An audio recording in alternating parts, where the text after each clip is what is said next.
At any rate, that is what we are going to try to do. Ich bin ein Berliner. Vážení posluchači, zůstaňte u svých přijímačů. Prezident тут. Vážení posluchači, posloucháte právě rozhlasový pořad Spolkovna, relaci studentské sekce IIPS, kde s hosty spolkových akcí vedeme rozhovory na úrovni, o které si Václav Moravec může nechat zdát. Pozvání do Spolkovny přijala paní Oksana Ivac z Hnutí za podporu zakarpatských vojáků Užhorod. Na začátek bychom se vás chtěli zeptat, odkud vlastně pocházíte? A ja najprve chcela by som začať z toho, že chcem vám poďakovať mladým ľuďom a všetkomu národu českomu za tú podporu, ktorú máme, ktorú cítime a ktorú veľmi vážime. Aj toto stretnutie, ktoré je dnes, ono je časťou tejto podpory, takže ďakujem. A čo sa týka otázky, som z Užhorodu, Zakarpatský region veľkej krásnej Ukrajiny. Predstavujem dnes ako seba, ale som tu ako najprv dobrovoľníčka hnutia podpory zakarpatských vojakov, ako dobrovoľníčka organizácie Rovný rovnomu a ako zastupkyňa riaditeľa Inštitúta postdiplomového vzdelávania učiteľov. Tak som rada, že budú mať otázky, pretože časťou mojej práce aj to, čo si dávam ako úlohu, ako účastnícka týchto dobrovoľníckych organizácií, povedať pravdu o tejto hroznej vojne. Od kdy vlastně se účastníte různých těchto hnutí? Od kdy jste v takovýchto organizacích? No to sa stalo začiatkom vojny. Bola som ako dobrovoľníčka vždy, aj mám svoju organizáciu, takú, ktorá sa oberuje vzdelávaniем. Ale keď sa začala vojny, každý človek v Ukrajine chcel byť pomocný. Chcel pomáhať kto ako moh. Že keď by som dávala nejaké teraz čísla, koľko ľudí sa dostalo do tejto pomoci, tak oni sa nezmestia v týchto číslach, ktoré si možno niekto myslí. Niekto dával sa z takých patriotických pocitov. Niekto sa dával, pretože nemohol to vedieť, čo sa dialo v prvé dni. Tak nikto nemôže stojať niekde na obočine, niekde ďalej toho, čo sa deje. Tak to prijeli sme, nehovorím ochotne, ale srdcom a robíme to stále aj budeme to robiť. A tento začátek vojny datujete od jakého roku? 2014? Od anexe Krymu nebo až od roku 2022? Jasné, že máme tú vojnu už 11 rokov. A to tiež chcem doniesť, že vojna sa nezačala 22. To je tá strašná časť tejto vojny, ktorú sme nečakali. Nehovorím, že nečakali všetci, niekto rozumel, niekto dokonca nebral to, že to sa tak stane, ale vojnu máme z začiatku okupácie Krymu. A vtedy už ste vstoupila do nejakých týchto hnutí? Tak, toto hnutie, ktoré teraz predstavujem viacej časťou podpory vojakov, ono začalo fungovať 14. roku. A čemu se tady to hnutí podpory zakarpatských vojáků věnuje? Co je jeho náplní? Co jeho náplní? No, z začiatku vojny to boli potreby také od nejakých odevov, od nejakých produktov, potravín, niečo také, ale jasno, že išlo aj o tom, že aby ľudia, ktorí utekali, aby ich prijať, aby im pomôcť v relokovaných týchto častiach Ukrajiny. No ale jasné, že väčšinou podpora ide vojakom, že aj nejaká braň, organizovala sa avtička, zásoby, rôzne zásoby. Od týchto matrasov, alebo sa to ako volá, nemám termín v češtine. Řekla jste matras? Ano, ano. Materiál nebo? Nejaké podložky, ano, matrace. Aby mali niekde ľahnuť a iné. Čo sa týka auta, všetko. To sa začalo tak na začiatku chaotické. A potom sa to všetko strukturovalo. A teraz to máme tam niekoľko smerov podpory. Ide nielen o vojakách zakarpatských, rozumiete to, že podporujeme všetkých, ale najprv tých, ktorí pochádzajú z Zakarpatska. Oni sú v rôznych brigádach, v rôznych častiach, ale robíme pre všetky, keď máme nejakú že obletia sa na nás vojaci alebo osobne, alebo aj celou skupinou, tak reagujeme na tieto potreby a ohlašujeme tieto zberky, robíme všetko pre každého. Ale teraz smerujeme podporou aj týchto vojakov, ktorí boli zranení. Máme ich veľa u seba v Užhorode. Robíme aj pre nich, robíme aj pre ich rodičov a pripájame teraz aj programy psychologickej podpory týchto ľudí. Takže už v tom 14. roce, jak probíhala válka v Doněcké, Luhanské oblasti, jak vlastně anektovali Rusové Krym, tak už tehdy přijímalo toto hnutí uprchlíky do Užhorodskej oblasti? Je to tak? Pochopil som to? Áno. Máme teraz také skupiny prvých týchto utečencov, ktorí rozvíjajú aj svoju, a oni sú časťou podpory už iných ľudí teraz. Máme aj z Krymu, máme aj z Donecka, aj z Luhanska, ktorí už bývajú tu nielen z 22. roku. Vy ste zmiňovala, že sa staráte aj o rodiny vojáků. V čem ta pomoc spočívá? No, najprv, že keď sa obratia, že potrebuje také bytové nejaké veci, aj to, čo sa týka psychologickej pomoci a zapájania ich do nejakých štruktúr, takých podporných, aby sa necítili, že sú cudzí, alebo aby sa necítili samotnými. Áno? Na okraji spoločnosti. Áno. No aj pomáhame im s tým, aby dať deti do školy, aby im nejaké veci, aj niekedy to robia aj juridické veci, že pomáhajú s nejakými dokumentami, pretože dobrovoľníkov máme nielen takých, ktorí niečo prinášajú, materiálne, áno, ale robia to každý zo svojej práci, legislatívne nejaké štruktúry alebo tiež psychologické a zdravotníctvo tiež. Že pomáhame, aby nevtlačali nejaké tam peniaze, keď potrebujú nejakú pomoc nad tým, čo im môže dať štát. Můžete říct, že vlastně ta populace nebo sousedé ze Zakarpatské oblasti se díky tady této strašné události se díky tomu semkli a začali si navzájem pomáhat? Jasné, že spolupracujeme takomto.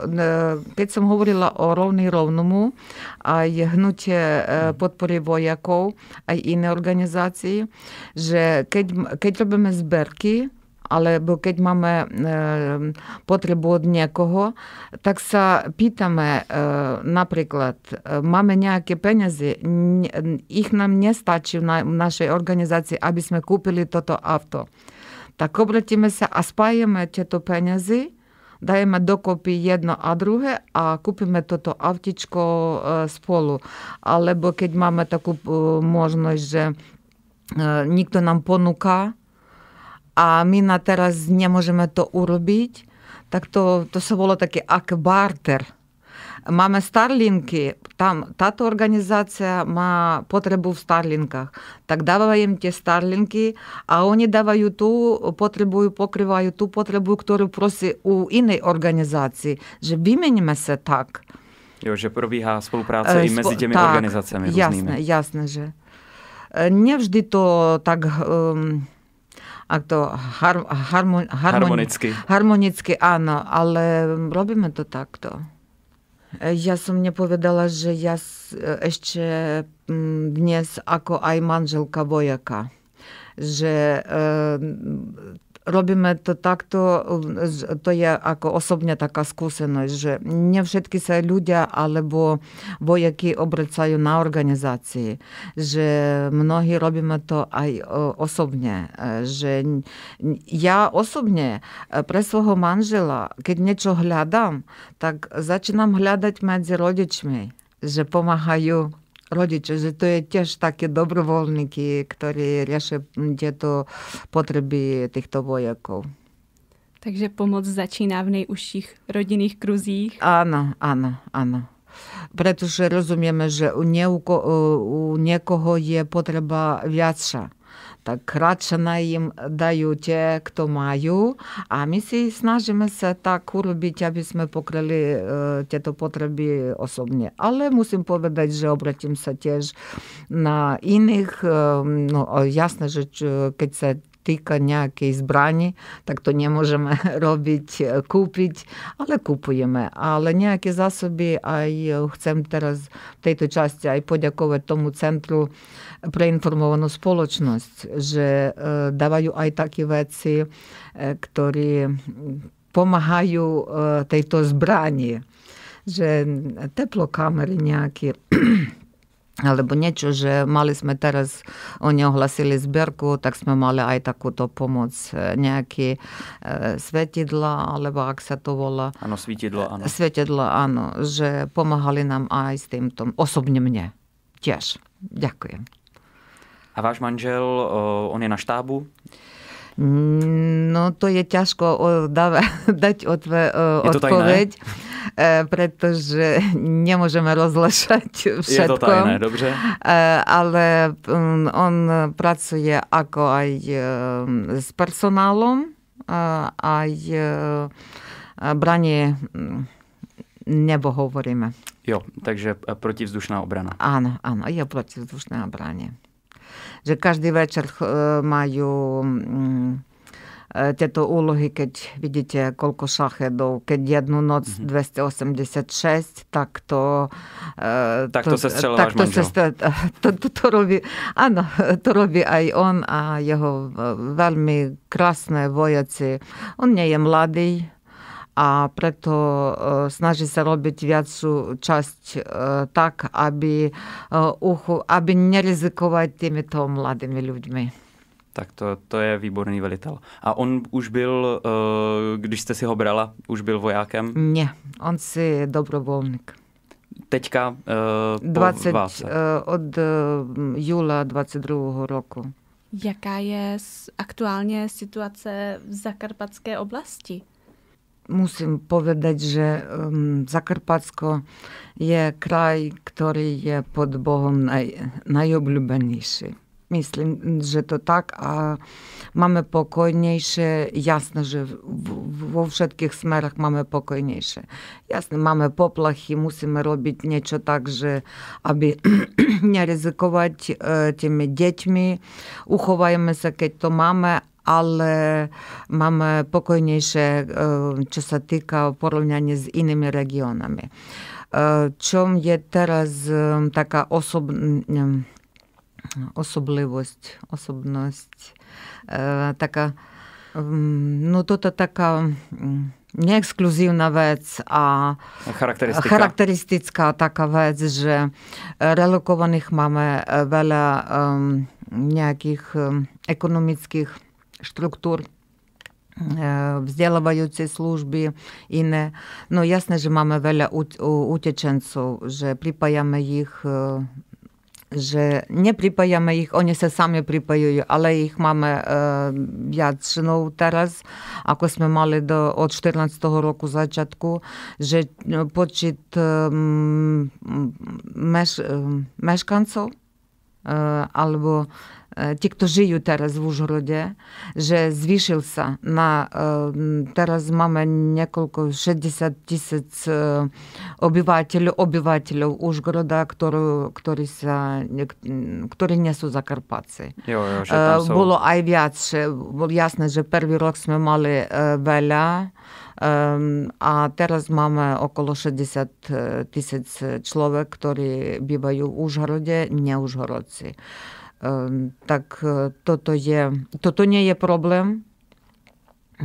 To je naši Ukrajinci, ktorí pracujú a rozvíjajú aj kraj. Keď teraz máme relokované nejaké tam závody alebo fabriky, tak to je ešte aj taká podpora kraju, pretože zamestnaní ľudia a vyrábajú to, čo mali vyrábať na východe. Ano, to jsem se zrovna chtěl zeptat právě, jak je přijímají, dá se říct, sousedé, ano. Musím povedať, že oni aj zbohatšujú tiež kraj týmto, že aj umelcov je veľa, aj také nejaké ideá, ktoré sme teraz zobrali a užívajeme toto. Aj dramatický teatr, aj výroba nejakých kino, niečo také. To teraz robíme spolu. Takže i kulturně to u vás žije. Áno. Mariupolský teatr, ktorý bol zničený, on teraz je v Užhorode. Vy jste obecně tak pozitivně naladěná, i přesto všechno, co se ve světě děje. Čím si udržujete tuhle svoji pozitivní náladu? Ďakujem. Možno to tak vyzerá, nevždy som pozitívna. Jasné, že ľutujem z toho všetkoho, ale možno aj táto ľuď dáva tiež snahu. Hľadáme možnosti vo seba, aby sme nedali prostor. Áno, aj prostor, aby sme tú nenávisť nerozvajali. Aby sme je dali ako na dobrý rezultát. Ťažko sa to darí. Jasné, že každý deň aj vyčítate, aj keď každý deň chováme mladých ľudí, to sa veľmi ťažko dáva. Ale snažíme sa prežívať to možno rýchlejšie. Ťažko to povedať, ale uchovali, oddali česť a ideme pracovať ďalej, pretože to je časťou ich pamäti. Že aby sme to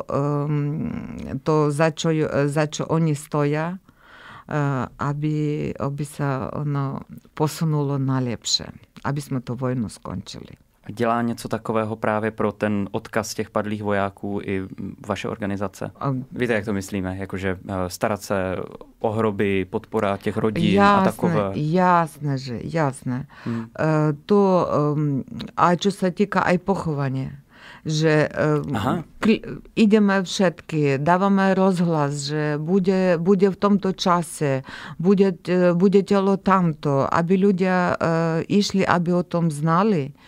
A potom vo školách osobne teraz snažíme sa, aby tie, kto uchovaní, nielen zakarpátsky, aby v Užhorode deti o nich počúvali, že robíme také hodiny pre deti, aby znali, že čo ten človek urobil, aký byl človek. Nevždy to, teraz to ešte nie je tak nastavené, že to prvé, čo chcem povedať, že to nie je ako oboviazok, že nemusí to byť. To sa robí od srdca. I robíme to tak, pretože tak veľa ľudí zničené, takých mnoho, że nie zapamiętają meno, prízvisko, niečo všetkých, nedrží človek v hlave. Ale aby to chceli držať v hlave, aby o nich počúvali, to preto robíme. A čo sa týka tých centurín, tak tam je vždy poriadok, tam stále chodia, tam vždy budete vedieť kvety, kandly, Svičky zapálené, to áno. To máme nejakú povinnosť, to robíme. Aj v centre každého mesta máme tieto standy sa u nás volá. Stánky asi. Postavené fotky, že každý deň prechádzam na prácu pre fotky týchto chlapcov a každý človek, kto klobúk, kto zatvorí oči, kto stojí, molí sa, ale to je ťažké, ale to robíme, pretože to je třeba. Ano, to je potřeba. Tak jo, zeptáme se vás teda zase trošku na pozitivní notu. Jak se vám líbí Brno? Jste tady poprvé? Už. Ja som tu prvýkrát. A teraz som zažila takú to nie prechádzka, to som uvidela kostel svätého Jakuba.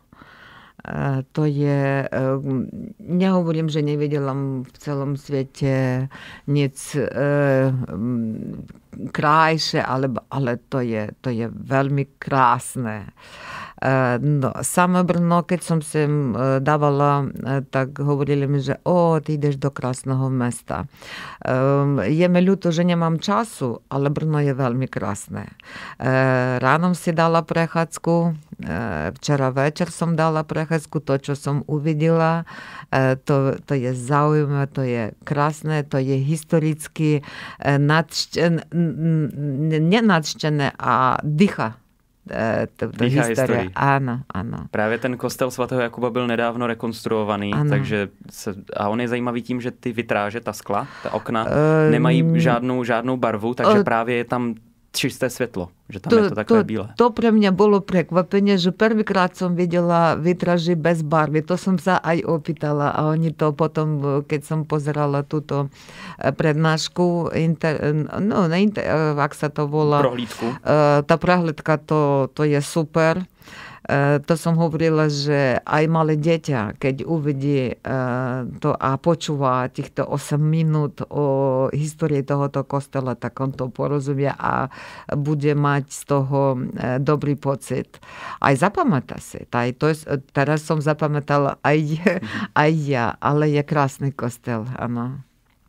No to nelen krásny kostel, aj mala možnosť, keď neužívam geolokáciu, že idem GPS, nebo navigáciu. Áno, prepáčte. Keď neužívam navigáciu, vždy sa pýtam a keď sa pýtaš, tak počúvaš ľudí a rozumieš, akí ti ľudia. Tak musím povedať, že krásni ľudia. Nikto mi nehovoril, že neznám.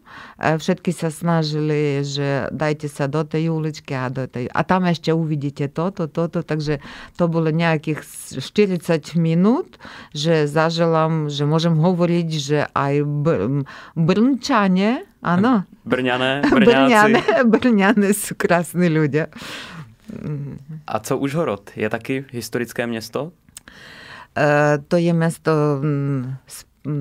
historii spoločnej s vami, pretože sme boli niekedy jeden štát. Áno. Aj keď hovoríme o histórii Užhoroda, tak táto časť od 33. roku, keď bol prezidentom Masaryk, tak sme teraz máme túto krásu, ktorá sa stavila za tento čas. I Masarykovú školu.